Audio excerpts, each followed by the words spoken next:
Good morning students. Last class तक हम लोगों ने ट्रांसपोर्ट ऑफ कार्बन डाइऑक्साइड का जो टॉपिक है उसको कंप्लीट कर लिया था। ठीक है, आज हम लोग नया टॉपिक जो है चैप्टर का वो स्टार्ट करेंगे।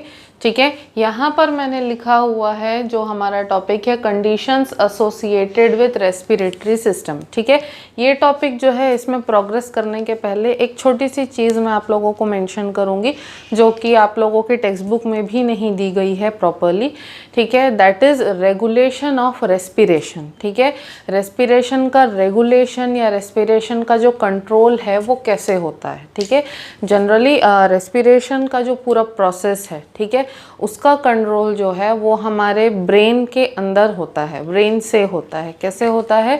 ब्रेन में जो हम लोगों ने लास्ट ईयर ब्रेन का स्ट्रक्चर पढ़ा था कंट्रोल एंड कोऑर्डिनेशन चैप्टर में, उसमें आप लोगों को मैंने बताया था कि ब्रेन के डिफरेंट पार्ट्स कौन से होते हैं। ठीक है, तो उसमें मैंने आप लोगों को दो पार्ट्स मेंशन किए थे, मेड्यूला ऑब्लोंगेटा और पॉन्स। ठीक है, तो मेड्यूला ऑब्लोंगेटा और पॉन्स जो होते हैं they are directly responsible for the controlling of respiration, for regulation of respiration. ठीक है, अब मेड्यूला ऑब्लोंगेटा जो होता है, ठीक है, उसमें और पॉन्स में जो है डिफरेंट लोकेशंस होते हैं जो कि इन्हेलेशन और एक्सहेलेशन को कंट्रोल करते हैं। ठीक है, तो ये जो रेस्पिरेटरी सेंटर्स होते हैं, we are calling them as respiratory centres. ठीक है, तो ये जो रेस्पिरेटरी सेंटर्स होते हैं ये एक्चुअली डायफ्राम को स्टिमुलेट करते हैं कि डायफ्राम जो है वो कॉन्ट्रैक्ट करे और रिलैक्स करे।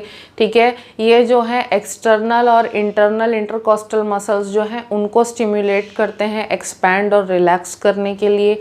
ठीक है, और ये जो है जो ब्रीदिंग का रेट है उसको भी कंट्रोल करके रखते हैं। ठीक है, अगर सिग्नल्स जो है ज़्यादा स्ट्रॉन्ग जाएंगे, ठीक है, अगर ये जो रेस्पिरेटरी सेंटर्स हैं इनसे सिग्नल्स जो है ज़्यादा स्ट्रॉन्ग सिग्नल्स जाएंगे तो शैलो ब्रीदिंग होती है, मतलब कि हम लोग गहरी या नॉर्मल सांस नहीं ले पाते। ठीक है, लेकिन अगर ये जो सिग्नल्स है ये वीक होते हैं तब कहीं जा कर के हम लोग नॉर्मल या गहरी सांस जो है उसको ले पाते हैं। ठीक है, तो ये जो सिग्नल्स हैं इनके स्ट्रेंथ के ऊपर डिपेंड करता है कि हम लोग किस तरीके से सांस ले रहे हैं।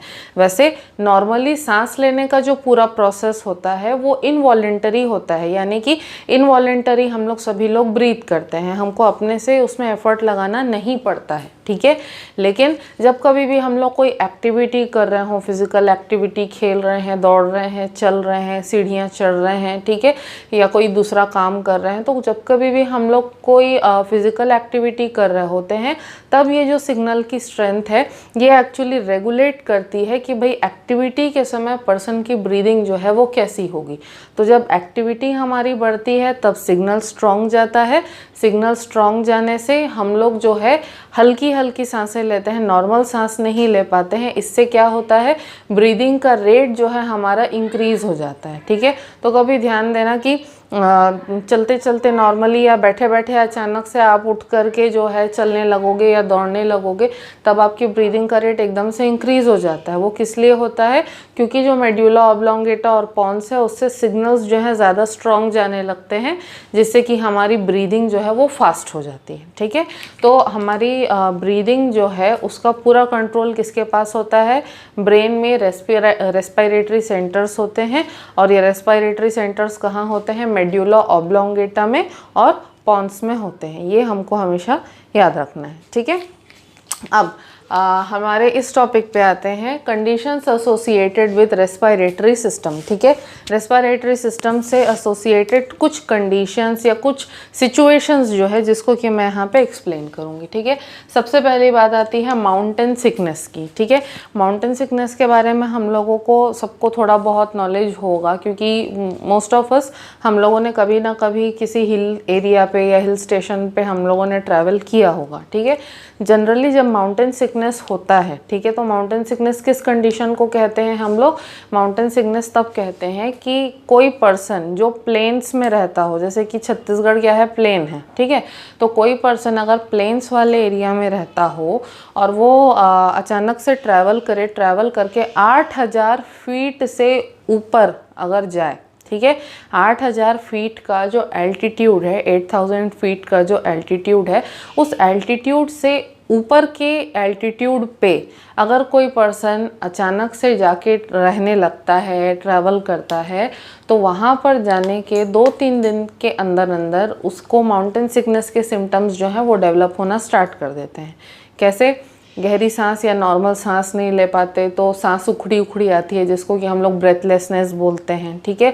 तो सांस उखड़ती है, प्रॉपर हम लोग सांस नहीं ले पाते हैं, चक्कर आता है, उल्टियाँ आती हैं, ठीक है, या फिर सर भारी भारी लगता है, किसी किसी की स्किन जो है ब्लूइश हो जाती है, होंठ ब्लूइश हो जाते हैं, ठीक है। तो ये सारे जो सिम्टम्स हैं ये किसके सिम्टम्स होते हैं? माउंटेन सिकनेस के सिम्टम्स होते हैं, ठीक है।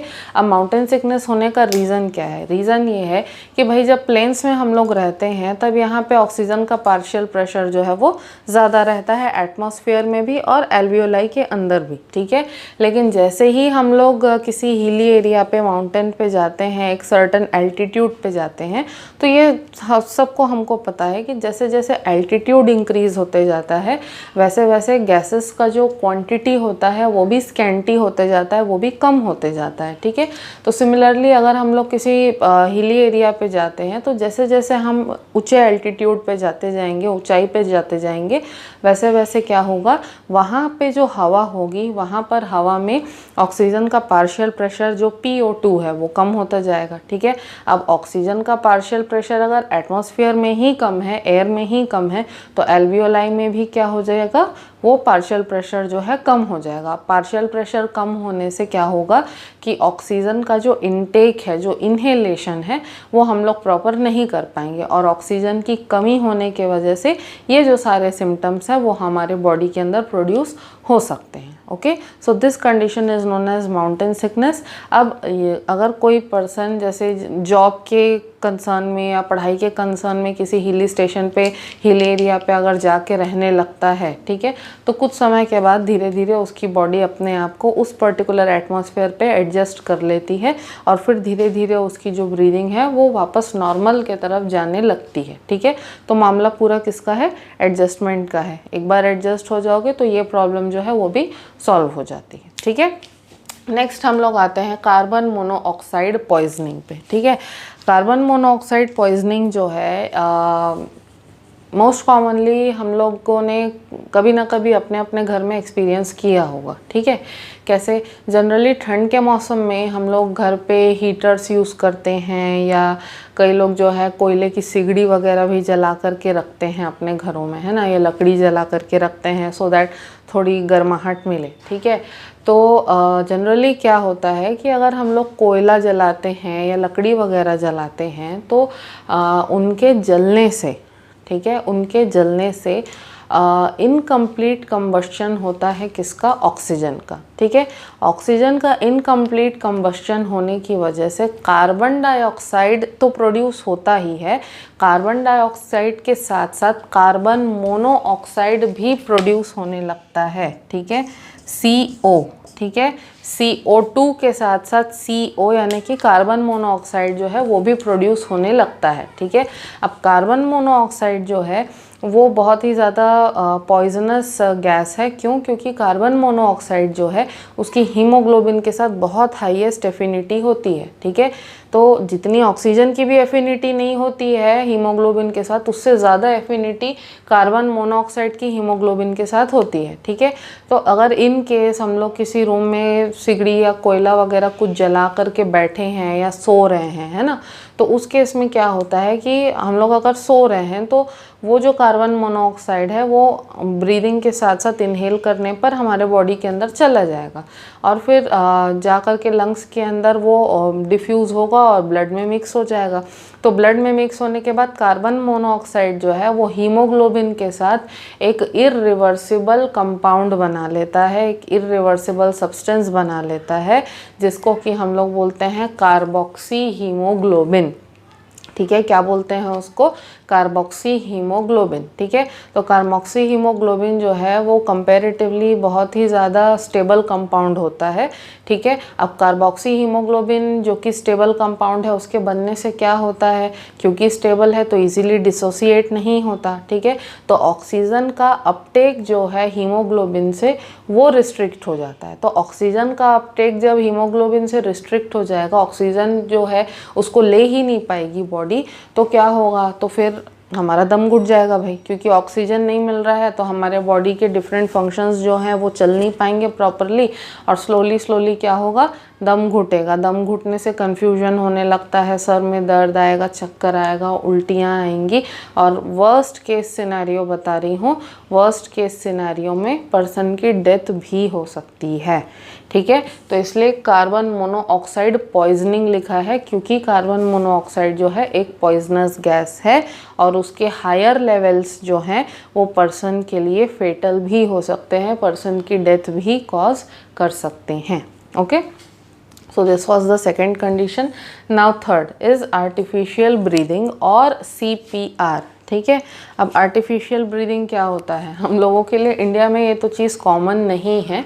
ठीक है, आर्टिफिशियल ब्रीदिंग जो है इंडिया में कॉमन नहीं है, क्योंकि आर्टिफिशियल ब्रीदिंग की टेक्निक ऐसी है। ठीक है, अब आर्टिफिशियल ब्रीदिंग क्यों करते हैं, कब करते हैं, कैसे करते हैं। ठीक है, अगर कोई पर्सन जो है, ठीक है, उसको सडनली किसी तरीके का अगर ट्रॉमा हो, ठीक है, एक्सीडेंट के वजह से ट्रॉमा हो सकता है या किसी दूसरे रीज़न के वजह से ट्रॉमा हो सकता है, तो ट्रॉमा होने पर या इलेक्ट्रिक शॉक लगने पर, ठीक है, या एक्सीडेंट वगैरह होने पर कई बार क्या होता है कि लोगों की जो ब्रीदिंग होती है वो रिस्ट्रिक्ट हो जाती है। ठीक है, ब्रीदिंग रिस्ट्रिक्ट हो जाती है मतलब वो लोग सांस नहीं ले पाते हैं, सांस चलनी उनकी बंद हो जाती है। ठीक है, तो ऐसे केस में हम लोग आर्टिफिशियल ब्रीदिंग का जो प्रोसेस है उसको एम्प्लॉय करते हैं। ठीक है, अब आर्टिफिशियल ब्रीदिंग जो है वो करते कैसे हैं। ठीक है, आर्टिफिशियल ब्रीदिंग जो है उसको करने के लिए सबसे पहले अगर कोई पर्सन है किसी को भी ट्रॉमा हुआ है या जिसने सांस लेनी बंद कर दी है,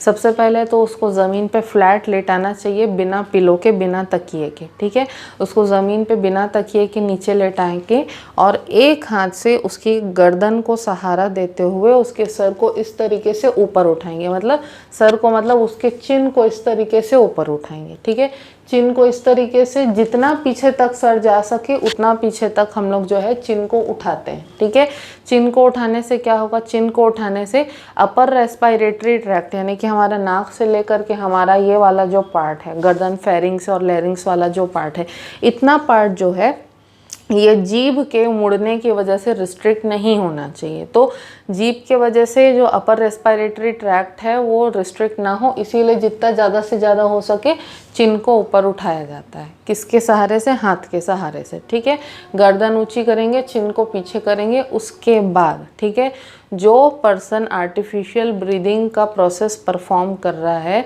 वो अपने माउथ को जो पेशेंट है उसके माउथ पे रखेगा।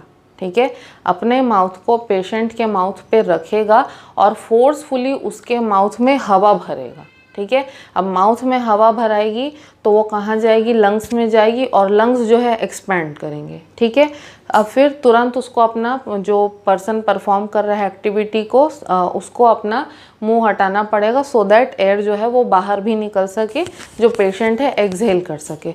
तो ये जो प्रोसेस है ये कम से कम 10 से 12 बार परफॉर्म किया जाता है। ठीक है, 10 से 12 बार परफॉर्म करने से स्लोली क्या होगा कि जो पर्सन जिसके साथ हादसा हुआ है, जो ट्रॉमा फेस कर रहा है, वो पर्सन जो है 10 से 12 बार इस तरीके से आर्टिफिशियल ब्रीदिंग देने के बाद वो वापस से खुद से ब्रीथ करना जो है स्टार्ट कर सकता है। ठीक है, तो आर्टिफिशियल ब्रीदिंग का जो प्रोसेस है उसको जितना जल्दी से जल्दी अगर परफॉर्म किया जाए तो उसके रिजल्ट्स उतने ज़्यादा अच्छे होते हैं। ठीक है, अब यहाँ पे एक और मैंने टर्म लिखा है आर्टिफिशियल ब्रीदिंग के बगल में, दैट इज़ CPR। अब CPR का फुल फॉर्म क्या होता है, कार्डियो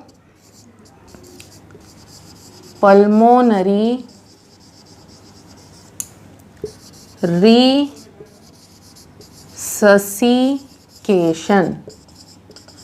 ठीक है, CPR का फुल फॉर्म होता है कार्डियोपल्मोनरी रिससिकेशन, ठीक है। अब कार्डियोपल्मोनरी रिससिकेशन जो है वो आर्टिफिशियल ब्रीदिंग का ही एक ऑल्टरनेटिव टर्म है। अब यहाँ पे एक और टर्म हम लोगों ने ऐड किया है, pulmonary means relating to the lungs, लेकिन हम लोगों ने कार्डियो भी ऐड किया है, और रिससिकेशन का मतलब होता है रिवाइव करना, ठीक है। तो आर्टिफिशियल ब्रीदिंग का जो प्रोसेस है, अगर उस ब्रीदिंग के साथ हम लोग एक और प्रोसेस को जोड़ दें, आर्टिफिशियल ब्रीदिंग के साथ अगर हम लोग एक और प्रोसेस को जोड़ दें, तो दूसरा प्रोसेस क्या होगा, छाती के ऊपर ज़ोर ज़ोर से प्रेशर डालना। जिनकी हार्ट बीट भी रुक गई है, ठीक है, सांस लेने के साथ साथ जिनकी हार्ट बीट भी रुक गई है, उनके लिए CPR एम्प्लॉय किया जाता है। तो एक बार आर्टिफिशियल ब्रीदिंग परफॉर्म करेंगे और फिर दूसरी बार में क्या करेंगे, उस पर्सन की छाती पे हाथ रख के ज़ोर ज़ोर से प्रेशर डाला जाता है। फिर अल्टरनेटिवली यही प्रोसेस जो है दोबारा रिपीट किया जाता है। मतलब एक बार आर्टिफिशियल ब्रीदिंग, एक बार जो है छाती के ऊपर प्रेशर देना, अगेन एक बार आर्टिफिशियल ब्रीदिंग, फिर प्रेशर देना। तो ये जो प्रोसेस है, ये दोनों एक साथ अल्टरनेटिवली करने से क्या होगा, पर्सन जो है वो सांस लेना भी स्टार्ट करेगा, और हो सकता है शायद उसका हार्ट जो है वो भी बीट करना तुरंत स्टार्ट कर दे, ठीक है।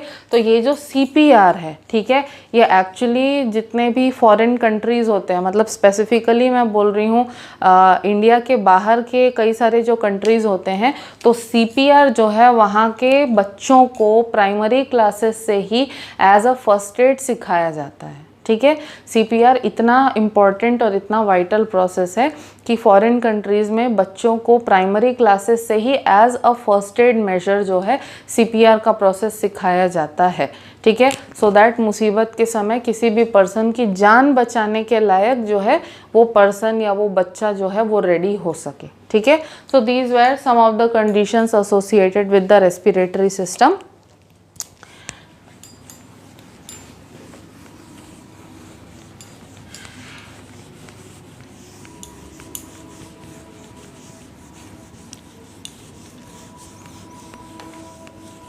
ठीक है। अब कुछ रेस्पिरेटरी सिस्टम के डिसऑर्डर्स होते हैं, कुछ डिजीज़ेस होते हैं रेस्पिरेटरी सिस्टम के, जिसके बारे में हम लोग डिस्कस कर सकते हैं, ठीक है। अब ये जो कुछ कंडीशंस हैं, इनको हम लोग नोट डाउन करते हैं।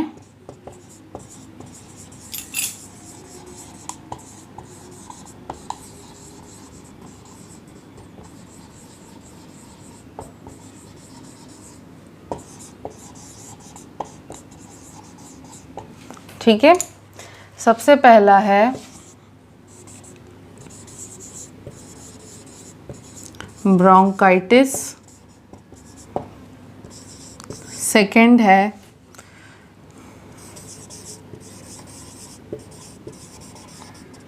ब्रोंकियल एस्थमा, थर्ड है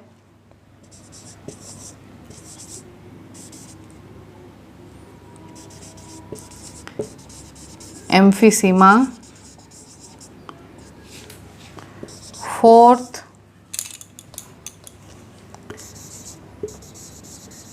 pneumonia, and fifth is occupational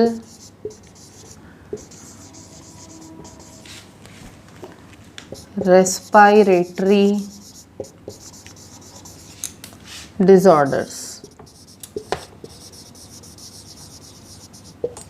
ठीक है, तो ये 5 कंडीशंस या 5 डिसऑर्डर्स हैं रेस्पिरेटरी सिस्टम के, bronchitis, bronchial asthma, emphysema, pneumonia and occupational respiratory disorders. ठीक है, तो अगर इनके बारे में हम लोग बात करें, ठीक है, तो इसमें जनरली क्या होता है, फर्स्ट वाले को हम लोग डिस्कस करते हैं ब्रोंकाइटिस। ठीक है, ब्रोंकाइटिस में क्या होता है, जो ब्रोंकियोल्स होते हैं, ठीक है, ब्रोंकाई होते हैं जो कि लंग्स को एंटर करते हैं, और उनके जो फर्दर ब्रांचिंग्स होते हैं जिनको हम लोग ब्रोंकियोल्स बोलते हैं। ठीक है, तो जो ब्रोंकियोल्स होते हैं उनके वॉल के अंदर जो सीरस और म्यूकस ग्लैंड्स होते हैं, या उनकी वॉल के अंदर जो गॉबलेट सेल्स होते हैं, ठीक है, जो कि म्यूकस प्रोड्यूस करने का काम करते हैं, उनमें क्या होती है, सूजन आ जाती है। ठीक है, अब ये जो सूजन होती है इसको हम लोग क्या बोलते हैं, हाइपरट्रोफी या फिर हाइपरप्लेजिया बोलते हैं। हाइपरट्रोफी या हाइपरप्लेजिया बोलते हैं। ठीक है,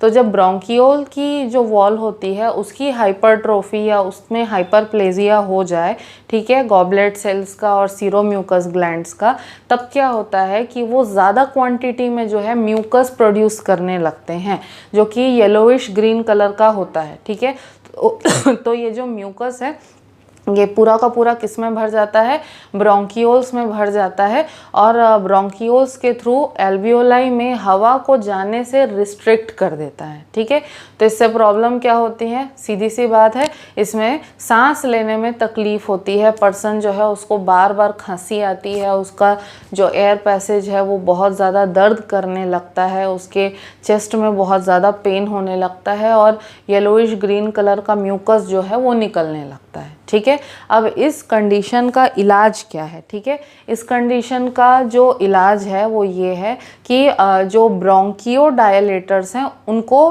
प्रिस्क्राइब किया जाए, ये मेडिसिन्स को लिया जाए। ठीक है, अब ब्रोंकियोडायलेटर्स क्या है, ब्रोंकियोडायलेटर्स ऐसे मेडिसिन्स होते हैं जो कि ब्रोंकियोल की जो वॉल है उसको रिलैक्स करते हैं। रिलैक्स करने से ब्रोंकियोल्स जो हैं वो थोड़े और ज़्यादा चौड़े होंगे और ब्रोंकियोल्स के चौड़े होने से क्या होता है, ब्रोंकियोल्स के चौड़े होने से उनमें हवा जो है वो धीरे धीरे पास हो पाएगी, एल्वियोलाई तक हवा जो है वो पहुंच पाएगी। ठीक है, तो ब्रोंकोडायलेटर्स को देना और जो म्यूकस का बनना है, म्यूकस के बनने को कम करने के लिए एंटीबायोटिक्स वगैरह प्रिस्क्राइब करना, ये जो है इस कंडीशन का ब्रोंकाइटिस का इलाज है। ठीक है, अब सेकंड कंडीशन पे हम लोग आते हैं, ब्रोंकियल एस्थमा। ठीक है, अब ब्रोंकियल एस्थमा जो है इसमें जनरली क्या होता है, यहाँ पर भी ब्रोंकियोल्स का ही इशू है। ठीक है, यहाँ पर भी क्या होता है, ब्रोंकियोल्स के अंदर सूजन आ जाती है, लेकिन रीज़न डिफरेंट होता है।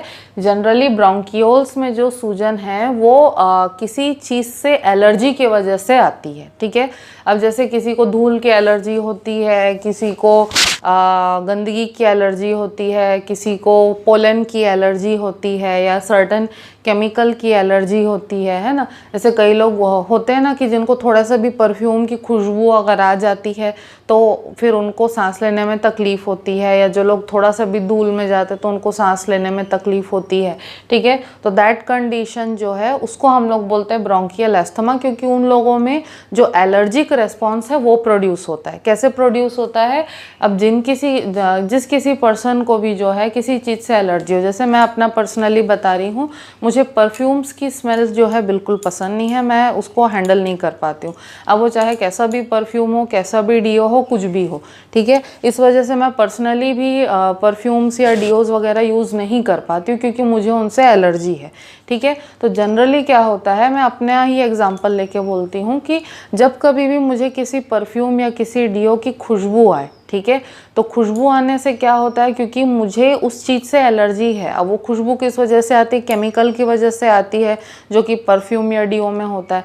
तो जैसे ही उस केमिकल को मैं इनहेल करती हूँ, ठीक है, और जैसे ही उसको ब्रीद इन करती हूँ, तो इनहेल करने पर तुरंत क्या होता है, क्योंकि मुझे उस केमिकल से एलर्जी है, तो एलर्जिक सब्सटेंस अगर कोई भी मेरे बॉडी के अंदर जाता है, वो केमिकल जैसे ही मेरे बॉडी के अंदर जाता है तो वो केमिकल क्या करता है, एक एलर्जिक रेस्पॉन्स को इनिशिएट करता है मेरे बॉडी के अंदर। ठीक है, अब एलर्जिक रेस्पॉन्स इनिशिएट करने से क्या होता है, एलर्जिक रेस्पॉन्स जैसे ही इनिशिएट होता है, एक केमिकल होता है जिसको कहते हैं हिस्टामाइन।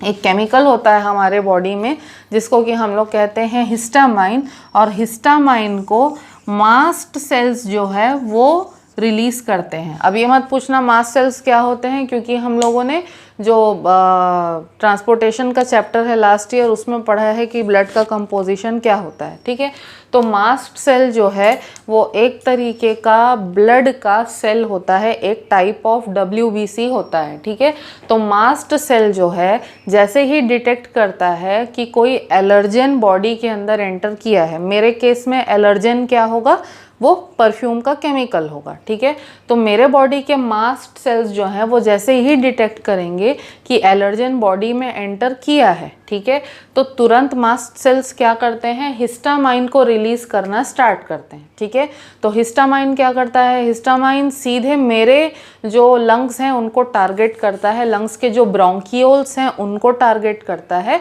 टारगेट करके क्या करेगा, टारगेट करके जो ब्रोंकियोल्स की वॉल है उसको क्या कर देगा, और कॉन्ट्रैक्ट कर देगा। ठीक है, और कॉन्ट्रैक्ट कर देगा, जिससे कि वो एलर्जन वाली हवा जो है वो मेरे ब्रोंकियोल्स के अंदर एंटर ना कर सके। अब मेरी बॉडी तो मेरा भला करने जा रही है कि वो एलर्जन मेरे बॉडी के अंदर एंटर ना करे, लेकिन इस चक्कर में एक गड़बड़ ये भी हो जाती है कि मैं सांस नहीं ले पाती हूँ। ठीक है, इस वजह से क्या होगा, अब एयर मेरे एल्वियोलाई में ब्रोंकियोल्स में एंटर करेगी ही नहीं, तो एक्सचेंज ऑफ गैसेस कैसे होगा। तो इस वजह से क्या होगा, मेरे अंदर क्या सिम्टम्स प्रोड्यूस होंगे, मैं सांस नहीं ले पाऊंगी, मेरी सांस उखड़ी उखड़ी आएगी, या फिर अगर मैं ज़्यादा समय तक सांस नहीं ले पाई तो मैं बेहोश भी हो सकती हूँ। ठीक है, तो अब इस कंडीशन से मुझे बचाने के लिए मैं क्या मेडिकेशन ले सकती हूँ, इस कंडीशन से मुझे बचाने के लिए जो है मैं इन्हेलर्स जो होते हैं, ठीक है, ओरल इन्हेलर्स होते हैं, ठीक है, वो ओरल इन्हेलर्स जो हैं उसको यूज़ कर सकती हूँ। ठीक है, अब ये जो इन्हेलर्स होते हैं इसके अंदर ऐसे केमिकल्स होते हैं जो कि हिस्टामाइन के एक्शन को क्या करते हैं, ब्लॉक करते हैं। ठीक है, तो ये जो केमिकल्स है जब मेरी बॉडी के अंदर जाएंगे, हिस्टामाइन का जो एक्शन होता है उसको ब्लॉक करेंगे। तो हिस्टामाइन का एक्शन जैसे ही ब्लॉक होगा तब फिर मैं धीरे धीरे दोबारा नॉर्मली सांस ले पाऊंगी। ठीक है, so this was the second condition that is known as the bronchial asthma. ठीक है, बाकी के जो 3 कंडीशंस है, एम्फिसीमा, न्यूमोनिया और ऑक्यूपेशनल रेस्पिरेटरी डिसऑर्डर, इस पर्टिकुलर 3 टॉपिक्स को जो है हम लोग नेक्स्ट क्लास में डिस्कस करेंगे। अंटिल देन अभी तक जो भी मैंने समझाया उसमें अगर कोई भी डाउट हो तो you can ask me. Thank you.